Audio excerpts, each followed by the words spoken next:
Hello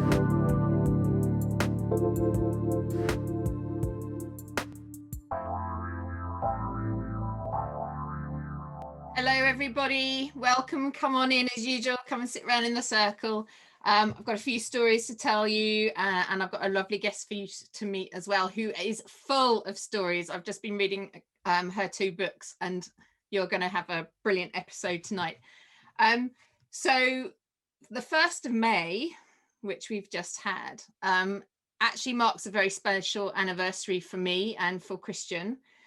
Not only is it Beltane, Midsummer Day, but it was also the day that the truth about Christian being dead was revealed to me and to him. And it was also the first day, we thought we were speaking telepathically together for over a year, and he was always telling me he was coming home. And I was always expecting him to walk through the door or, to hear a knock at the door. And obviously that never happened. But 1st of May, 3 years ago, was the first time that I realized Christian was dead. He realized he was dead. And I also realized that I was a medium. I wasn't just talking telepathically to Christian. It was mind-blowing. And it was also, my grief could finally flood out, because when you have a missing person and you're in this place of, I was going to say a liminal space, that word came through, but you're in this in-between space, which is surreal, totally surreal. And now, 3 years on from when we found out the truth, Christian is extremely real to me. Like, so real. And this week he has been outdoing himself on bringing people to me that he's connected with in spirit. He's bringing all these people to me. We are going to meet some of them in future episodes. We've actually got, after this episode, we've got 11 episodes left of the podcast and the radio show. So hopefully you're going to start meeting more people that Christian's bringing towards me. And our adventure is really beginning to ramp up. I can see where we're going, and very, very excited. So this kind of links in this thought that I realized I was a medium, and this links in with my guest.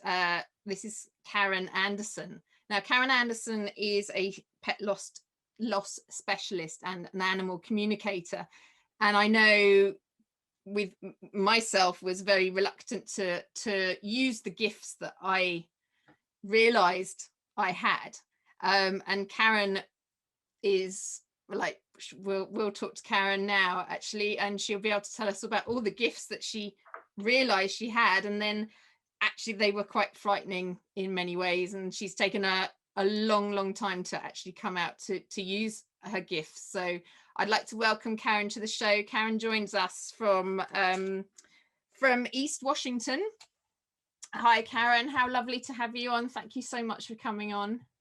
Oh, Hannah, thank you. This is just such a joy and a blessing for me, and your story just really strikes a chord in my heart, and I can't imagine what all you have been through. And I think that it's really wonderful that you are honoring your brother and creating this space for others who are maybe experiencing something similar in their lives. It's truly remarkable, and so I commend you for your effort in bringing your story out to the world. Thank you, Karen. That's I really appreciate that. Yeah, because I know from your point of view, can you just sort of tell us I was reading your 2 books, which I would say to anybody to read, anybody who's interested in animal communication, anybody who's facing pet loss, which I have done with my own Labrador on Christmas Day, actually. So we just have a new puppy. So this is all very, so much in my life at the moment. But yeah, if you can sort of talk to us about where did that sort of animal communication come in, and when did it start? Oh my goodness. Well, the short version for your show today is I could do this as a small child. I could understand all the animals. I always had a lot of pets around when I was growing up. They were always my best friends, and I talked to them all the time. I thought everybody could do so. I didn't know that I was doing anything unusual or different until my parents started telling me to stop doing that, because I was sharing information that they couldn't believe that I was coming up with as a 5 or 6 year old child. And so they basically said, stop. You're scaring us. They didn't say I was scaring them, but I was scaring them, because how could I know these things? So I learned very early to hide it and to not tell anyone what I was doing, because it was my parents disapproved. So, when you're little and your parents disapprove, then you hide it, right? You don't do it. But I love the animals. So I kind of tucked it away, and um, over the years forgot about it, grew up. And it wasn't until many decades later, I was very much not into anything psychic at the time. I was actually a deputy sheriff in Colorado, and I was working right out of the academy, a rookie, by myself on the graveyard shift, the night shift and graveyard shifts. And I would sometimes have to respond to calls by myself. And this is when I started to realize how important it was to read the energy of the people who were there when I arrived on a scene, just to be able to determine for my own personal safety, what's going on here? Is this person a threat to me? Am I safe with them? So what I started doing was really people reading, reading energy, body language, watching their eyes, seeing where they looked when I interviewed them. How are they standing, arms crossed? Are they twitching, nervous? Are they, looking all around? Or are they looking me right in the eyes? So I was doing these things, but not realizing I was doing these things.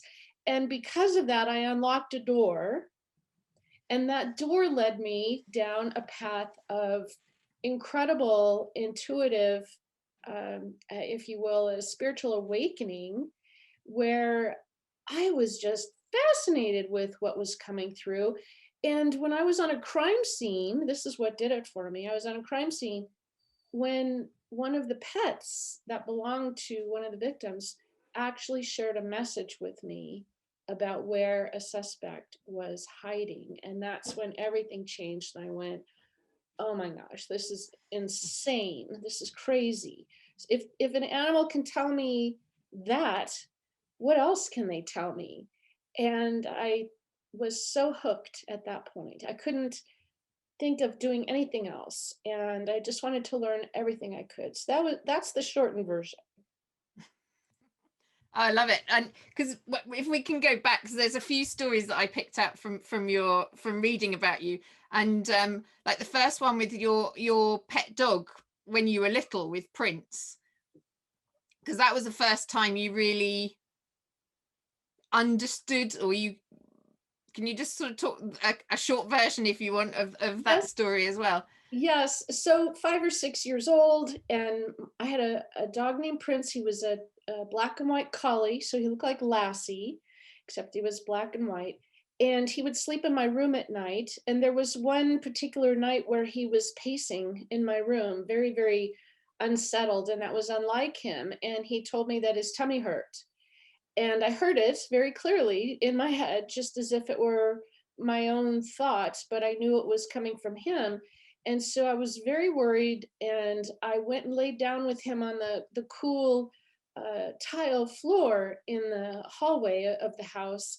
And when I woke up in the morning, my mom was waking me up, and she's like, "What's the matter?" And I said, "Prince said his tummy hurts." And again, she said, "Oh, you got to stop this imagination, and, stop making things up, and animals don't talk and whatever."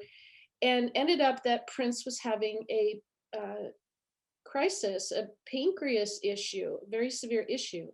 He ended up being okay, but my mom was dumbfounded and floored that I had this information at such a young age. There was no way I could have known that he had something going on with his tummy at the time. Yeah. So that was normal for me to have those kinds of experiences with the animals.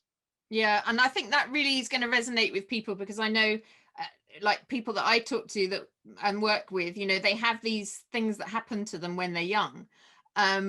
And they're either told by their parents or society, you know, oh, don't be silly, that's nonsense. Or and it, like you had a really horrific thing happen with this cat, didn't you? Which kind of the shock of that, and I'm sure people were going to really resonate with this as well. It's actually very hard for me to talk about it.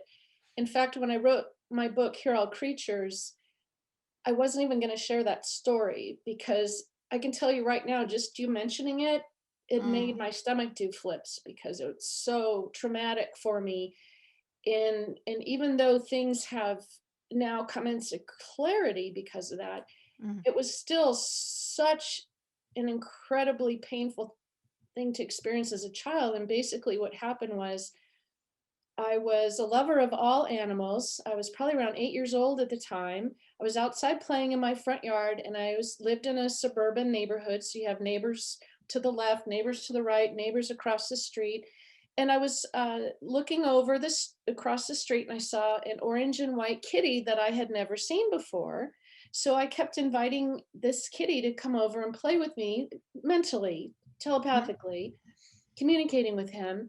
And he wouldn't do it, wouldn't do it, wouldn't do it. Finally, this kitty decided to come across the street. And I was outside by myself.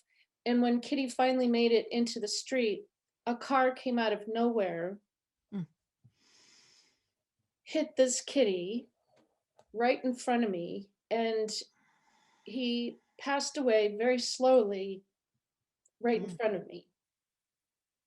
And that's when I shut it down. That's when I said, look what I did. I caused this kitty to die, and I'm never doing this again. And so I pushed it very, very far down. It's hard for me even now to think about it. Mm. Yeah, no, I totally um respect and thank you for saying that, telling that, because you know we do things at with our gifts, and something like that happens and you're like, oh my gosh, I caused a death, or I caused a, and it's like, I don't want to touch this, I don't want to go near this. And I hear that so often, you know, these are, yeah. So thank you for sharing that, because that event really did mark what happened afterwards, didn't it, for many years. Like, I'm not going anywhere near this gift, even though I know it could be used for good. And because you were in you were a mortgage advisor, weren't you? Or you were selling mortgages, and you were sort of staying as far away from the pets as you could. So sort of what happened to change your mind? You know, it was a process of, I spent quite a large part of my adult life in the mortgage industry. And I was the one that would ask you for your pay stubs and your, tax statements and bank statements and all that. That was my job. I was a processor. And then I ended up owning my own company for a while. And for very many years, about 20 years, 18 to 20 years. And I had just this overall sense of emptiness inside, even though I was very successful, on all other, fronts. I felt so empty inside. I felt like something huge was missing, but I didn't know what.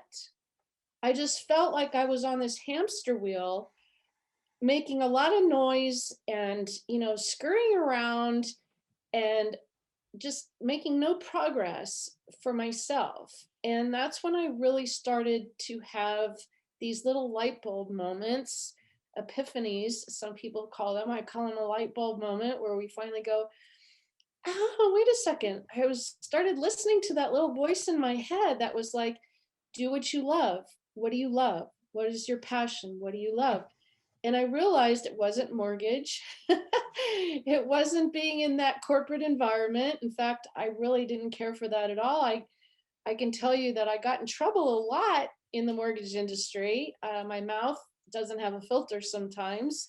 And I would just say whatever was on my mind. And you can't do that in an office setting, I found out.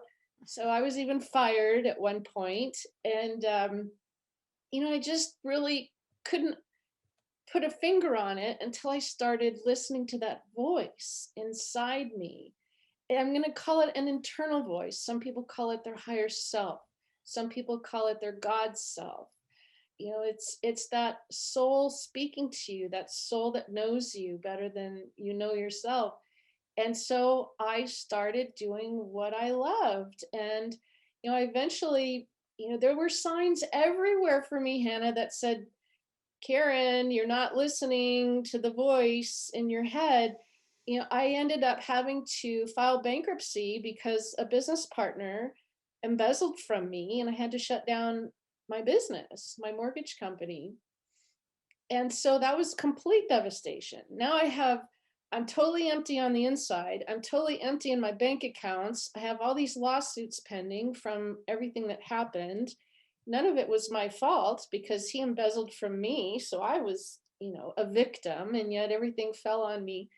And I realized I need to go back to what I love, and that's the animals. And so I opened up my little business. I called myself the Corral Gal, and I scooped poop for a living. And I had Oh, I had little steps in the right direction. I'm so laughing right now because it sounds so utterly ridiculous to go from corporate America to scooping poop for a living. But you know what? I was so happy scooping poop. Yeah. I loved it. I worked with the animals. I was by myself. It was just me. I could talk to them all day long. And I just felt so balanced and so happy. And it was at that time that I started volunteering for the local animal shelter where I lived at the time in Colorado, which was run by the sheriff's department. So animal control was run by the sheriffs, and I started riding with the animal control officers. And I loved that. I loved helping the animals and, you know, going out making sure they were okay and safe and well fed. And then I kind of caught the bug with law enforcement, and pretty soon I was finding myself wanting to give back. I went from I went a complete opposite. I went to really being in, uh, I'm not going to say greedy mode because I don't consider myself greedy, but when you're in corporate America, it's always more, more, more. You want Mm-hmm. more money, more income, more revenue, more sales, you know, more clients. And then I went to serving. I felt like I needed to serve and give back to the world and my community and the animals. So it was like a 180. It was like a really big moment, pivotal moment where I switched and went from one side to the other. Now I'm serving. And that's when I decided to become a deputy. So I went to the police academy and was hired right away by that same department. That's fantastic. Fantastic. And it's like you say, you went 180, but the balance and that you just like know it was the right thing to do. Yeah. You're Well, like, you can feel it in your body and it's you just like a feel it. natural thing. It's like You a feel natural, it. isn't it? Yes, Mm-hmm. when you follow that feeling, doors will open for you. When you're not listening to that voice, you'll get fired, you'll get sued, you'll file bankruptcy, you'll get in trouble, you'll have problems after problem after Mm-hmm. problem. And I wasn't listening to that voice. So when you listen and you start following the path, even if it's a path of poop, Yeah. I'll have to remember that one. That'll be the show tag. follow the path of poop. You know, you really have to trust that voice, and it's hard. Ooh, it's Mm-hmm. hard to give up that paycheck. You know, it's hard to give up benefits and what you're used to. And I just I just went for it. I jumped off the cliff and I just went for it and I trusted. And it was tough. It Mm. was really tough. But look what it led me to. Yeah. Amazing stuff. Because you tell a story about a dove that you met that was actually ended up being called Noah, and he was, I presume it was a he being called Noah Yes, in the end, but it was he was. easy. Can you tell us that story? Because he was totally pivotal in that sort of decision and that confirmation that you were on the right track? Well, first I have to say, when I got into animal communication, I didn't know it had a name. I Mm, didn't know there was a thing called animal communication. I just thought you talked to animals. mhm, Then I find out that there's this thing called animal communication. And I was like, whoa. And then I started remembering, I know how to do this. I could do this. This is something I could do. So I had this kind of all of that trauma from the past that I had hidden away for so many years with the cat that I felt that I killed.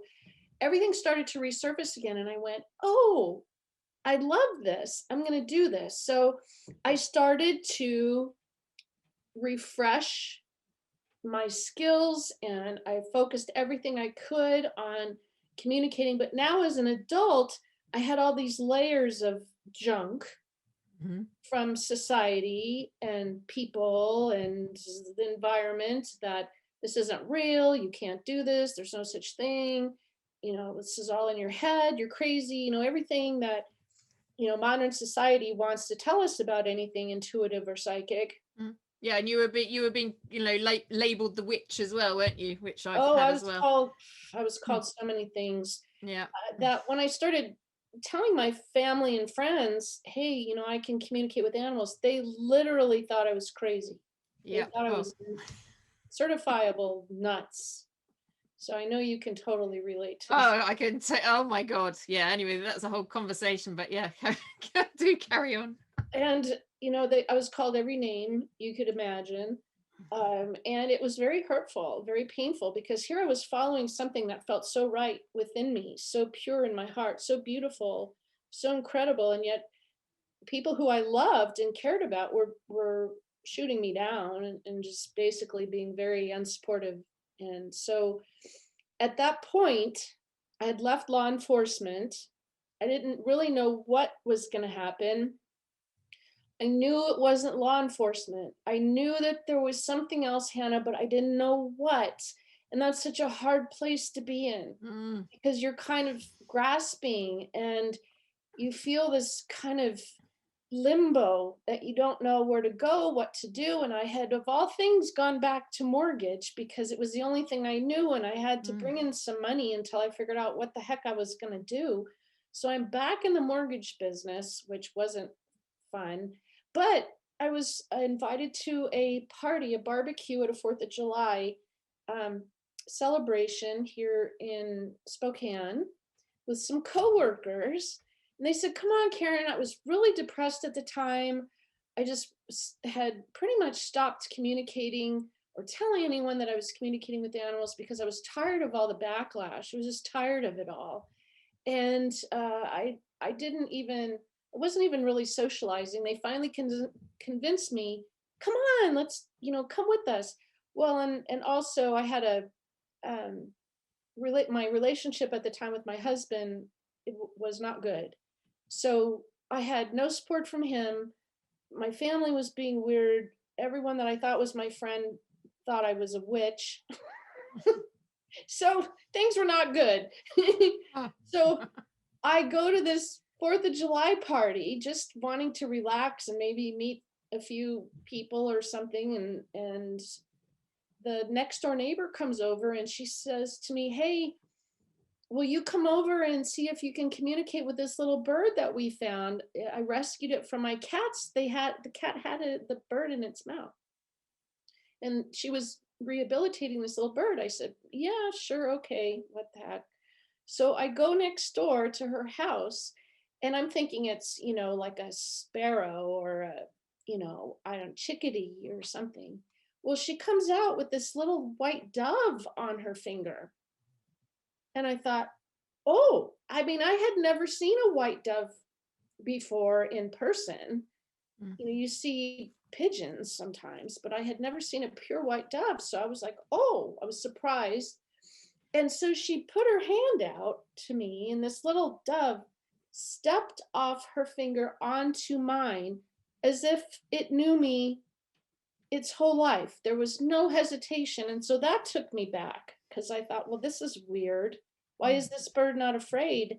And there was so much commotion in that house at the time. There were kids running all over. It was a party. There were people everywhere, noise. This little bird was just so calm. so quiet. So I reached out, he stepped onto my finger, and Hannah, the most incredible thing happened. As soon as he stepped on my finger, I felt this warmth. I can only describe it as almost being transported, but this warmth just go in through my entire hand and up to my arm, and I almost felt like I wasn't me anymore. I felt like I was just in a completely different place with just this little dove, and everything else just faded away around me. The noise faded, everything, the commotion faded, everything got really still and really quiet. And this little dove cocked its head, looked right at me, and said, "Oh, the human that talks to animals. I've been waiting for you."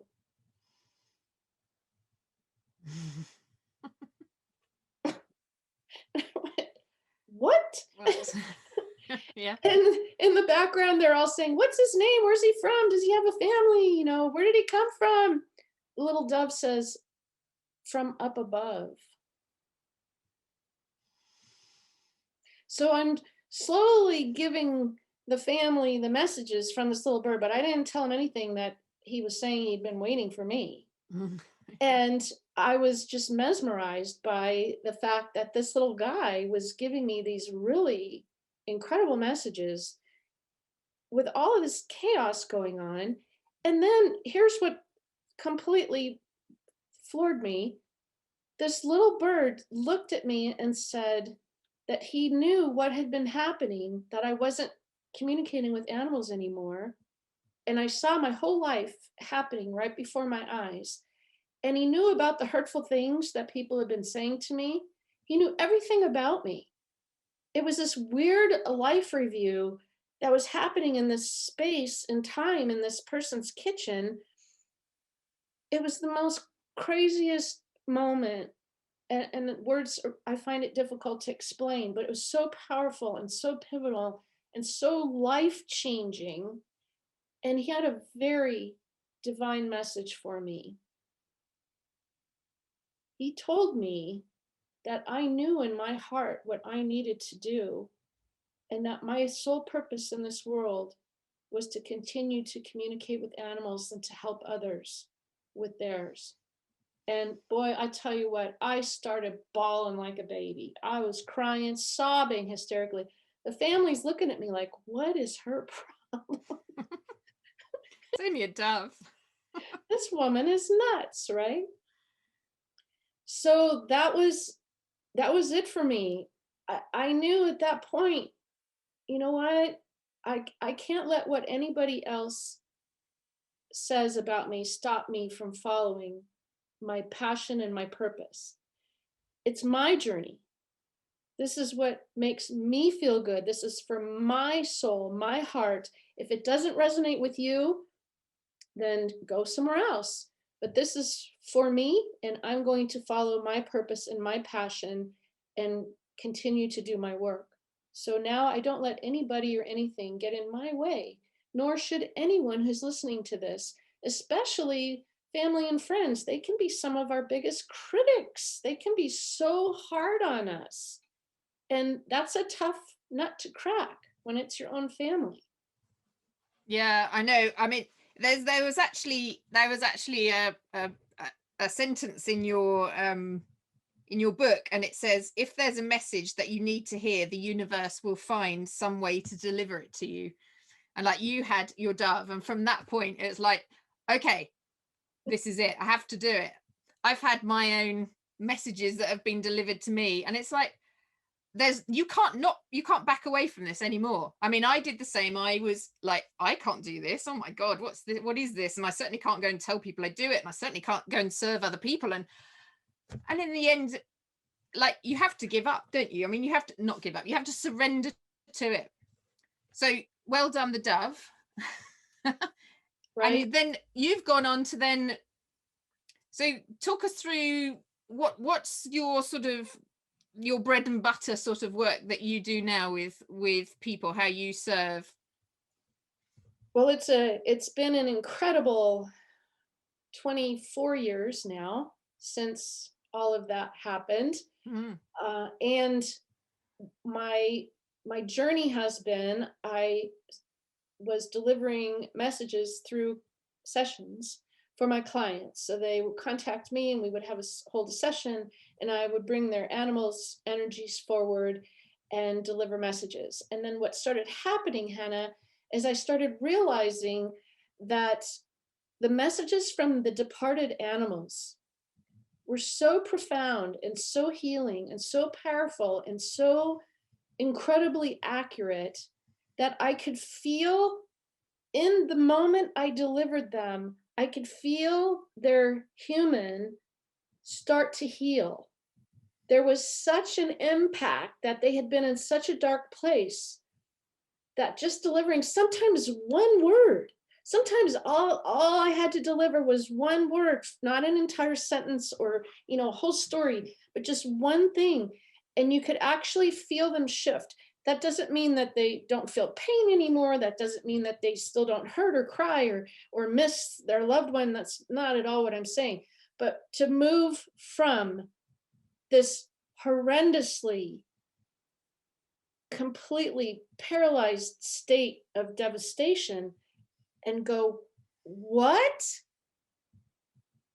The only one who knew that was my cat, my dog, my horse, or whoever.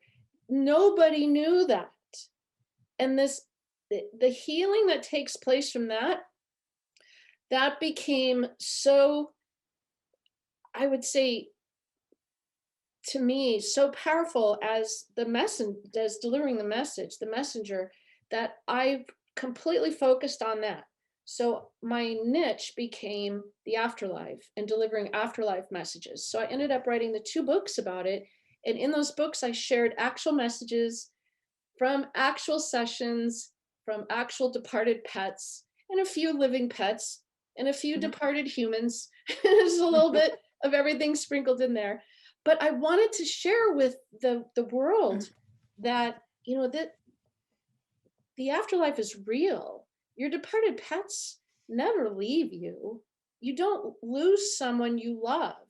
Those bonds of love never die. You will always be connected, and then someday you will be reunited. And they give us signs all the time, whether you catch them or not. They're sending us signs and giving us messages and letting you know that they're around you and with you, and they're still connected to you, and there's nowhere else they would rather be than with you. They're not in some faraway place or up in the clouds or Rainbow Bridge or any other place. They're with you. They love you and they want to be with you, and nothing much changes for them except they have so much more freedom. Of course, they're not locked into a body. So that's what I kind of threw myself into, and I developed this passion for delivering those afterlife messages, and that's what it has led me to today, which is a pet loss specialist, where I help those who are struggling with the loss through my books, through my courses, through my teachings, just through the messages of what the animals have shared with me. Because losing a pet for me is, I don't have human children. So I'm not comparing to anyone who's lost a human child. I'm not comparing. I'm just saying, for me, it is like my child. I don't know what it's like to have a human child, so I don't mean to disrespect anyone. I'm just saying, for me, it's like losing a child. A part of me is gone when they go. Mhm. So that's where this path has led me, that there is life in the afterlife, that their spirit lives on, just as your spirit will live on, and my spirit and your brother's spirit, as you know, and they communicate with us. They send us messages, they send us signs. They're wonderful on the other side. We don't have to worry about them over there. They are perfect. They are balanced. They are, where they need to be, doing what they need to do. And they want us to live a full and happy and beautiful life because they benefit from that. Yeah, I was just going to say they worry. It's the same. I get it through from the human side, but like pets as well, they worry about their owners, being in grief, don't they? Because you say it beautifully actually in the book.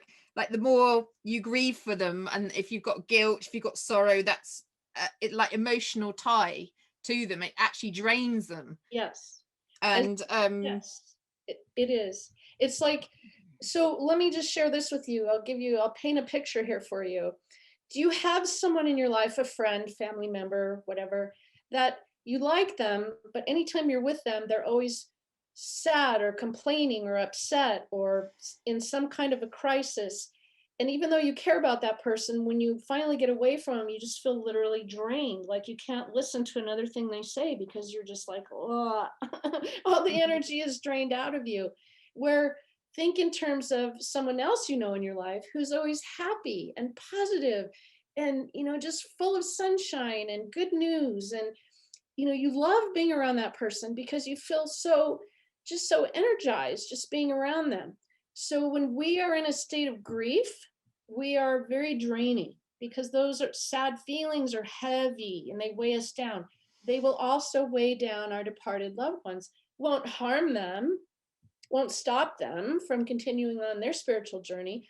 But would you rather hang out with someone who's down and sad and obsessed about how you died all the time, or would you rather hang out with someone who's positive and happy and upbeat and living their life fully?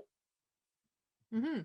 Actually, there's two. If you don't mind, there's two great stories that you told, and they were all about lost dogs. There were two lost dogs that you told, and I'm just from Christian and our story. I was like, oh my god, I've got to get these in because they were like they kind of give confirmation to me as well about what I was going through. So the first one is, you don't need to tell the whole story, but with Shadow, and I think he was a lost dog. And the owner, the kind of message was that they needed to sort of fully let him go before he could return. And that's what happened with me and Christian. It's like I had to actually stop obsessing about him and actually let him go, and which allowed him to return. So I don't know if you want to just do a quick story about Shadow. Yes, well, Shadow is a she, but that's okay.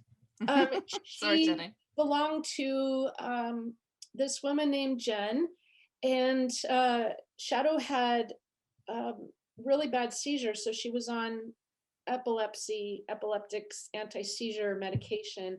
The medicine made her a little bit, you know, crazy in a way. And one particular morning she spooked and took off out of the yard, and that's when I ran into Jen. And I didn't know Jen. I was just driving down a country road and she was coming down the other side of the road and she was crying. I could see this woman coming towards me crying and crying. So I slowed my car down, being a former police officer, to see if I could help. Hey, are you okay? And that's when she said, my dog, you see my dog. So I just happened at that time to just be starting out as an animal communicator, literally as a professional.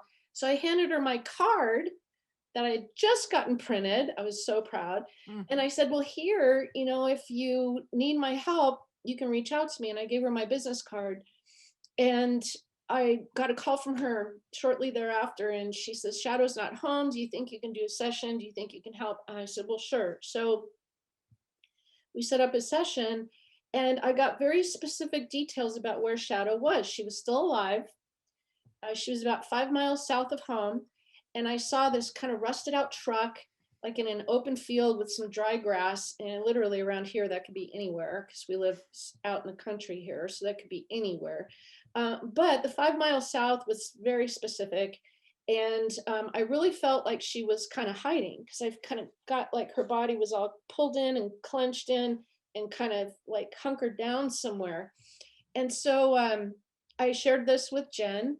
And she went searching. She put flyers up everywhere, went and talked to everyone she could talk to. And, she, in the meantime, became very desperate, very despondent because she couldn't find her dog. So she went to another psychic who was not an animal communicator, but was a psychic. And this psychic told her that Shadow had died, that she saw the spirit of Shadow beside her, and that she was fine in the afterlife and everything was fine and wonderful, but Shadow had died.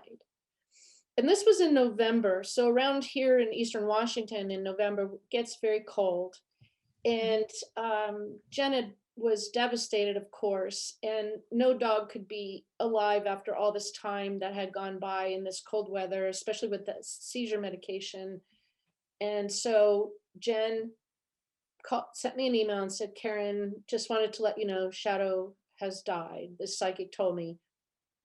Well, I read this email and I was like, no, Shadow is not dead.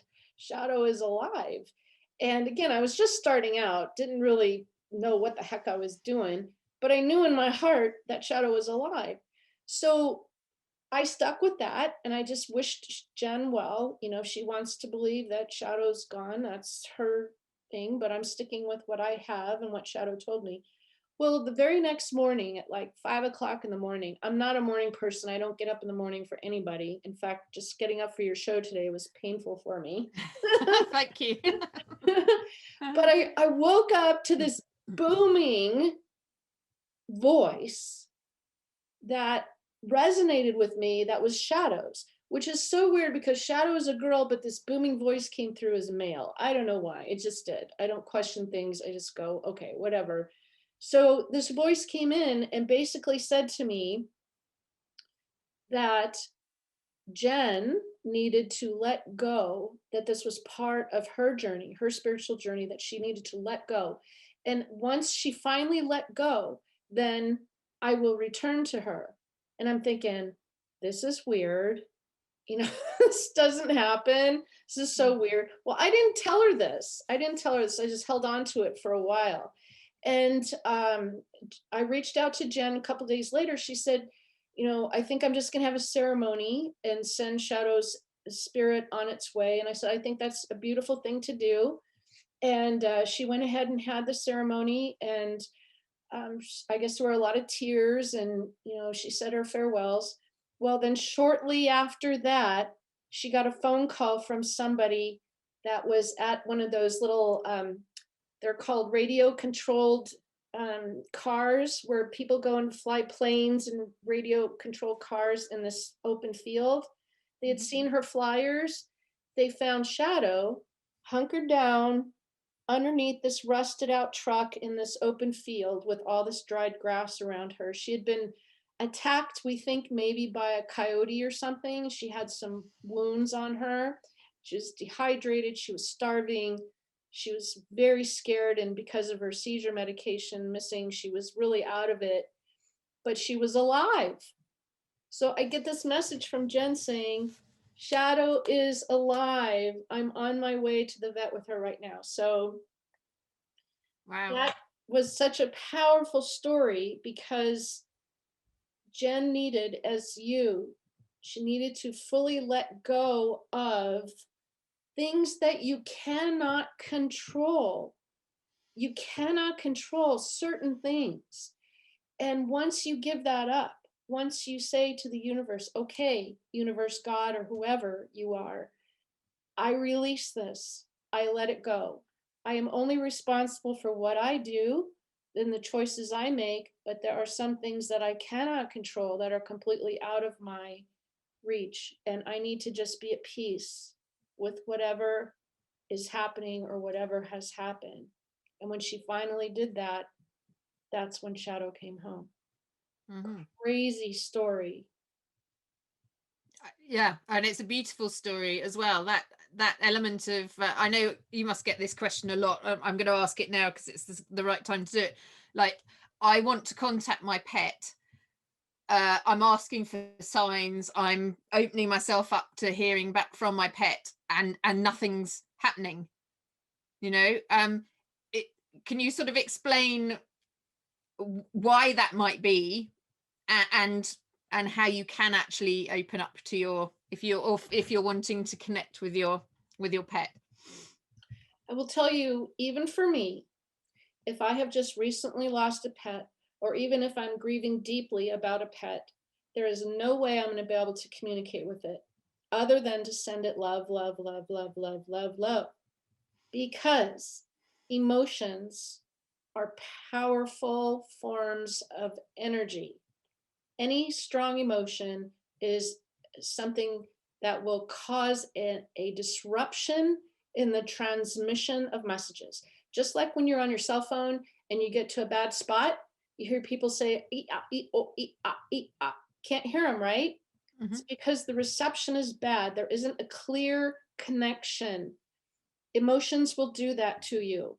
So if you are emotional about your pet, if you're grieving, if you're deeply saddened, if you're in those dark places, there's no way you're going to feel anything, because grief is like a wet, heavy blanket on you. And even for me, I can't pick up on things. I know now to just honor my feelings of grief and to trust that I'm going to find my way through it. But your pets are letting you know almost immediately that they are around and they're okay. But the messages, Hannah, are subtle Mhm. sometimes. They're not this big neon sign blinking in the sky. I'm here, I'm okay, I'm with you, I love you. It's not like that. Sometimes it's just barely there, like a slight, like cobwebs across you, or Mhm. slight, maybe it feels like one hair moving across you, something. It's so subtle that if you aren't paying attention, that if you have shut down because of your emotions, if you're sick, if you're on medication, if you have a lot of stress in your life, if you're not in a good place personally on your spiritual journey, all of those things are deterrents, and those messages can't get through to you. Just like when you're on your cell phone and you're in a bad spot, they're being sent, they're just being intercepted, and they're not getting through to you. So you have to just know that your pets are fine. They're letting you know. And when you get into an emotionally balanced place where you're open to receive, you also have to Mhm. be open to receive, then the messages can come through. We are giant receivers. We're an antenna. We can receive incoming information. And be careful what you ask for sometimes, because they will come through a lot. Oh, that's so funny because yeah, I mean, I totally that whole story, everything you're saying, I'm like, oh yeah, I've been through all of that, with Christian, with the grief, not being able to hear anything, and then just gradually, I had to balance myself. I had to get myself together. I had to love myself. I had to like totally change my life, and then gradually things started to get easier, and hearing and opening and receiving and not being scared, and Duffy, she, when she passed over, she would come back and she would come and go from the house, but you could she would be in the kitchen. She'd be like an energy. Even my husband, who's not anything spiritual, would go, oh, there's Duffy there. And actually she would climb onto my bed, or our bed, and curl up next to me and put her head on my leg. Um but and she was never allowed upstairs, so she's like, this is great. but all this but she sent me a dream at one point, because we're going to run out of time. We always do this. I'm always get into it and then we run out of time. But she came to me after she died, and it was a lucid dream. She was on one side, and then this male dog was on the other side, and she was like, this is the new one. And I was like, okay, because we'd always thought we would have a bitch instead. But actually, it turned out in the end we couldn't find a puppy anywhere. There's like lockdown, everybody's had puppies, and my husband is Scottish, and he was talking to his family in Scotland, and his youngest nephew is a gamekeeper, and they had a litter of puppies, and we were like, oh, is there any left? And they said, no, there's none left. We're looking for a bitch, but there's no puppies left. Anyway, 2 days later, they phoned back and said, there's a puppy become, oh, I'm getting chills. It's like, oh, there's a puppy, like somebody's backed out. There's a puppy now, but it's a dog. And I was like, oh, okay, hang on. But Duffy came with the dog. And anyway, he's now upstairs. We had to go all the way to Scotland, which is like 9 hours for us down here. But we have, and I do feel like Duffy's given us, that was who she chose. Um, uh, anyway, I can tell you, I might do another program actually on our experience of pet loss and what have you, because we obviously, being a grief specialist, I got my whole toolkit out to be able to work with the kids and everything. But yeah, so it is really an element of yourself and being in a place to receive.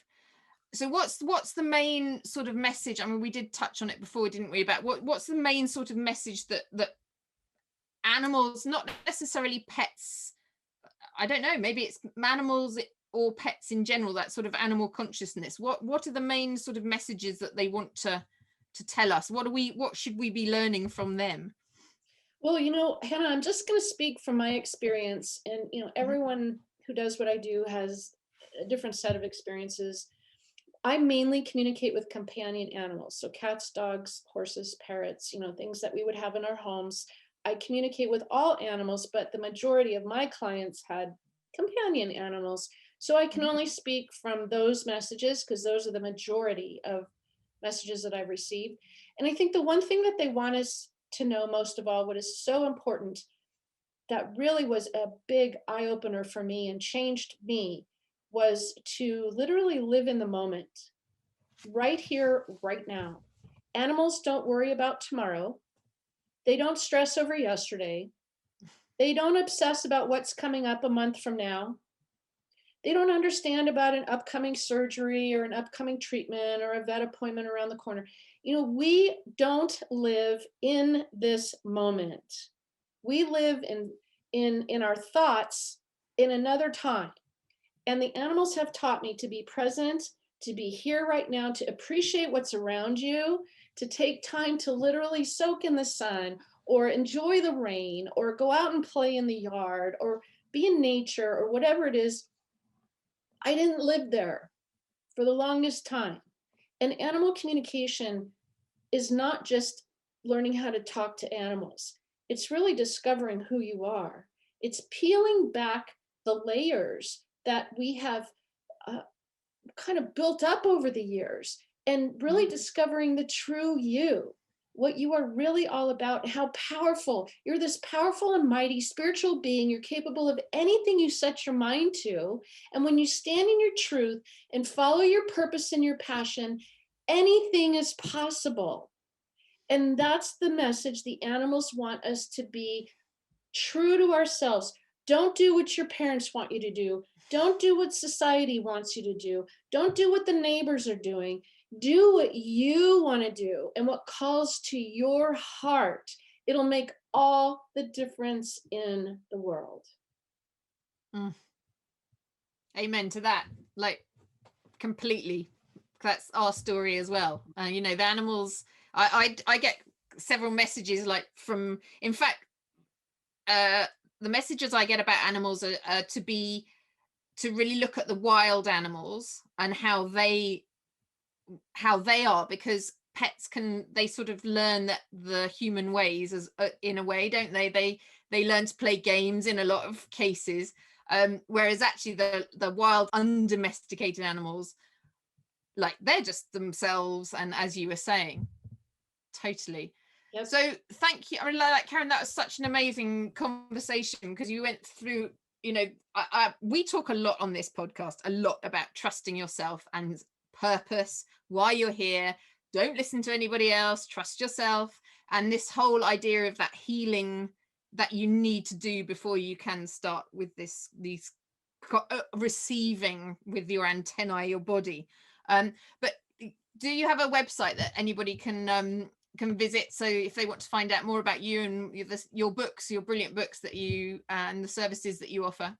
Oh, thank you. Yes, the easiest way to find out more is to go to my website, which is simply KarenAnderson.net. And my books, Here All Creatures and The Amazing Afterlife of Animals, you can order through Amazon UK, you can order Amazon US, Amazon Canada. You can also get half price from me if you in the US if you order from me. I also have a free mobile app, which you can download right now. It's called Pet Loss, Hope, and Healing. And it has everything we've been talking about in there and so much more. And I also offer courses if you want to learn how to communicate with animals. I have beginners courses and I offer private coaching. I don't do sessions anymore because my guides have shown me that I need to move in the direction of coaching and teaching. And I'm also writing my next book, which is about pet loss. So that'll hopefully be out by the fall. Okay, well, that's fantastic. Thank you so much. I've really, really enjoyed the conversation today. It's been enlightening. I'm sure listeners are going to be, there's been so much in there for people to take with them. Thank you so much for joining us. Next week, I have Desi Kadra, who I've known for quite a long time. And Desi lost her mother and basically couldn't believe that that was the end, and has embarked on this big spiritual journey and been uncovering what like what Karen and I do, and really exploring the afterlife. And she now has a YouTube channel called Bridging the Realms, which I've been part of as well. So that's for next week. So thank you so much to Karen for joining us this week, and thank you very much for listening, and we'll see you next week. Okay, bye-bye. Thank you for listening to The Finder of Lost Things. I think we've been triggered so long and so hard by COVID, and it's going to carry on. People are getting used to stillness, and they're getting used to more solitude. But how do you use that time for the highest good? This process that we're going to explore will bring back the joy and purpose to life. That wholeness, that sort of harmony and flow and togetherness. People are really ready to find their lost parts now. You can find me at hannahvelten.online.